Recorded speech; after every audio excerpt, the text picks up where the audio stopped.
Hello, my name is Anastasia Kotkovskaya, and today I will be answering exam question 38. This question deals with information processing without conscious awareness, masked priming experiments, and Miller and Goodale's interpretations of vision for action versus vision for perception. A question that is widely debated by cognitive scientists is, what is consciousness? Although many agree that it is an individual's awareness of their existence based on the constant sensory stimuli coming in from the visual, auditory, and somatic systems, among others, there are different ideas on how it comes into play. An idea called the unconscious homunculus describes the concept of consciousness as the front of the brain analyzing the sensory systems that are located at the back of the brain.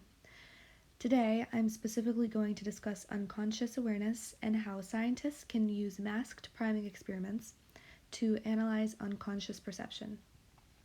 Generally, priming experiments are used across many fields to see how a very short exposure to one stimulus affects a person's response to the next stimulus that the experimenter presents them with.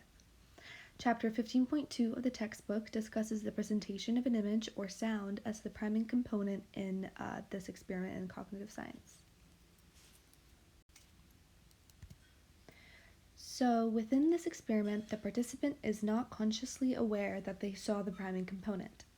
This is because, in order to reach consciousness, the neural activity for the image needs to reach a specific threshold.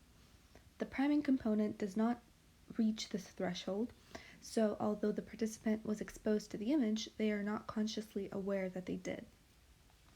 So, in this experiment, the subject is first briefly exposed to the priming stimulus, and then a subsequent stimulus that they are asked to categorize.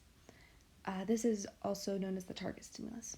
In chapter 15.2, the textbook discusses an experiment that asks the subject to categorize the stimulus as either a face or a tool. The priming stimulus is either congruent with the target, meaning that it is in the same category of face or tool, or it is not congruent with the target, meaning that it is in the opposite category. A face primer is congruent with the face target, and a face is non-congruent with the tool target. The experimenter then measures the amount of time that the subject takes to correctly categorize the target. This is called the response latency. From this priming experiment, it has been found that congruent pairs have a statistically significant priming effect. This means that if the priming element was a tool and the target stimulus was also a tool, the subject took less time to categorize the subsequent target stimulus than for a non-congruent stimulus or control.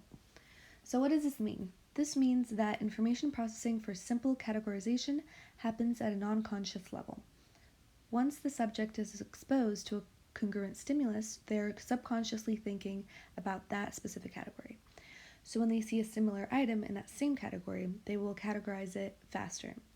This phenomenon is also analyzed in linguistics with a semantic priming, where the stimuli are words that are presented to the subject.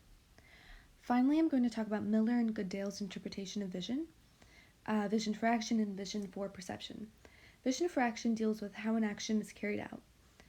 The textbook provides the example of grasping something with your hand. The hand automatically conforms to a specific shape and angle to grasp the object, and this requires specific information processing that happens in the dorsal pathway. On the other hand, vision for perception idea involves the initial consideration of the action that is to happen. While vision for action is conscious, vision for perception is not. That's it. Thank you for listening.